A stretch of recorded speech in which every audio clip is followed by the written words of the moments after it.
Alright guys, I'm going to do an unboxing today. I know this is an older keyboard, but I really love this keyboard and wanted to show what the packaging looks like and also a first look at the Corsair k70 gaming keyboard. These are with the Cherry MX mechanical switch. They're the Cherry MX brown switches, which is still has a tactile bump, but they're a little bit more quiet than the Cherry MX blue switches.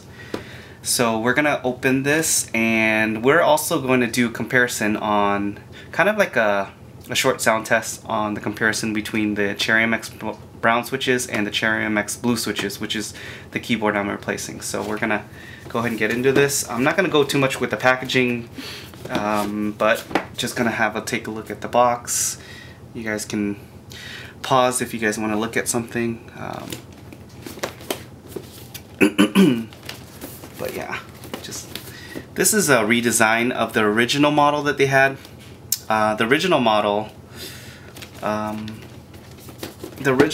just had the Corsair logo without the sails on it. They went through a couple of different different logos. They tried out a different logo and a lot of people didn't like it, so now they're sticking with the sales logo, which I really like that sales logo. So we're gonna go ahead and open this up. Alrighty. Like I said, I love this keyboard. I had the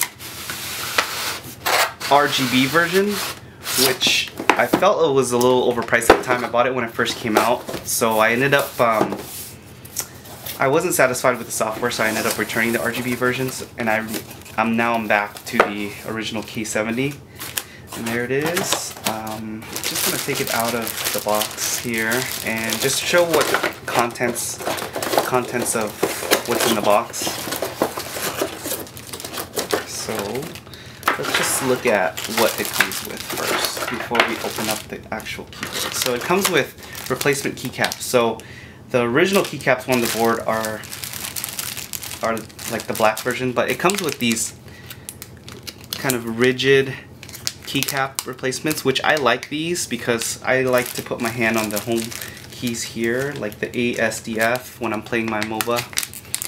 But you can replace the numbers 1 through 6 and WASD, and it has a keycap puller, which is amazing. The RGB version didn't even have this, which I love the keycap puller because you can clean underneath the keys and whatnot. So that's awesome that they include that. And then here's the quick start guide. I'm not even gonna read this. I mean, I'm just gonna show you what each of the features are. As much as I remember what they are, I'll go over it. Warranty guide, also warranty information, and I think there is also a wrist rest, which I love this wrist rest. It's really, I'm gonna pull it out of the package. Let me put this away before I hurt myself. This wrist rest is really nice. It has a very nice soft feel to it, like a matte, like a rubberish feel, and it's very comfortable. It's the right height. I like it that it's not too high either, but it's very easy to latch on also. But normally you don't really see any kind of like sweat or condensation on there, so it's really nice. It's my favorite wrist rest by far of all the keyboards I've had. So let's go ahead and take a look at the keyboard. Yay!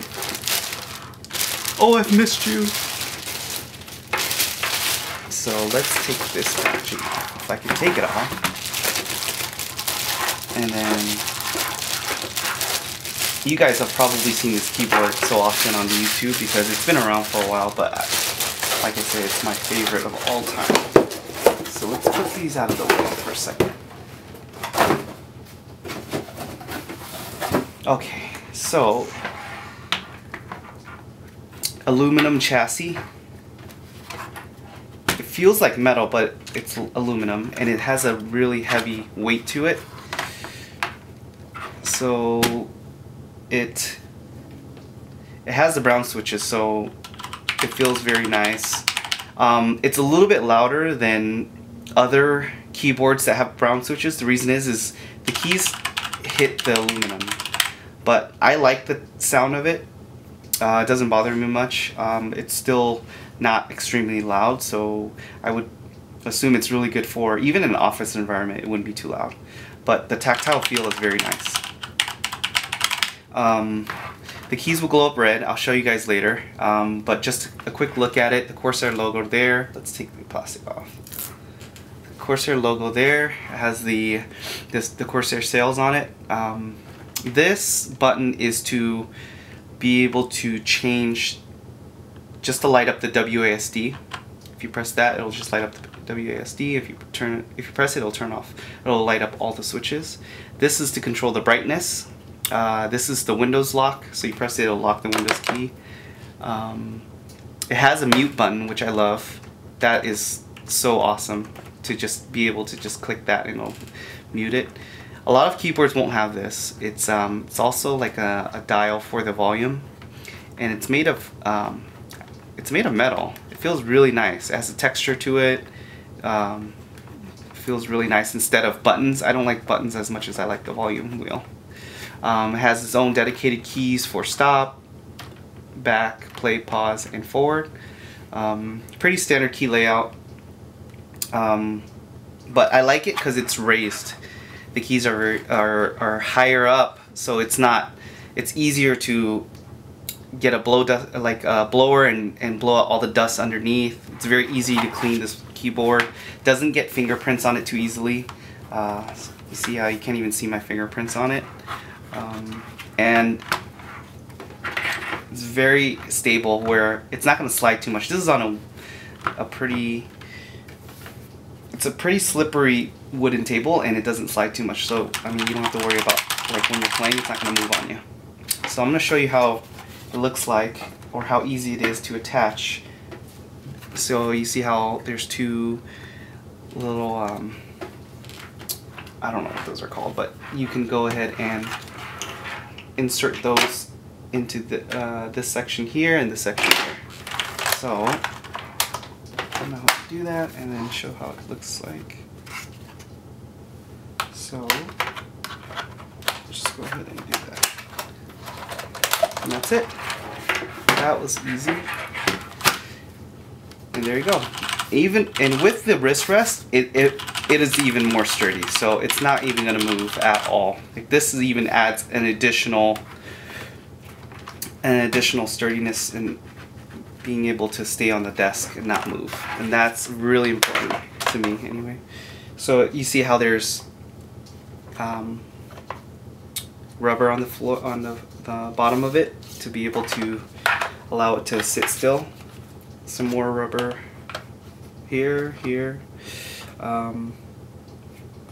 This is interesting. I guess this is to raise the board. Wow, I didn't even know about that. I don't usually play with these, but I guess these four are to elevate the board even higher. Yep. So you want it high. If you want the back of the keyboard to be lower, and the closest side to you to be lower, and then the back portion of it to be higher, you can do it that way. Or you want it to be completely flat, you can. So easy to adjust. I mean, functionality wise, you can't beat this. And then the cables, it's a huge braided cable here. It's very sturdy. It's a little stiff, but I think over time it'll get a little bit more flexible. One for the keyboard, the actual keyboard, and the other one is for the pass-through. That's right, there's a pass-through on here, so that I really like, because I like to insert my iPhone charger onto here and then charge my phone. That's the easiest area to charge it for me.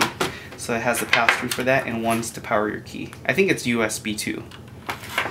But that's pretty much covers the keyboard itself, without actually plugging in and make it look to light up and everything, which I will add to this video afterwards. But thanks for checking out my unboxing, guys. Just a quick unboxing, and I'm going to show you guys the way it looks like when it lights up, and also a comparison of the sound test to the MX Blue switches. Alright guys, see you in a bit.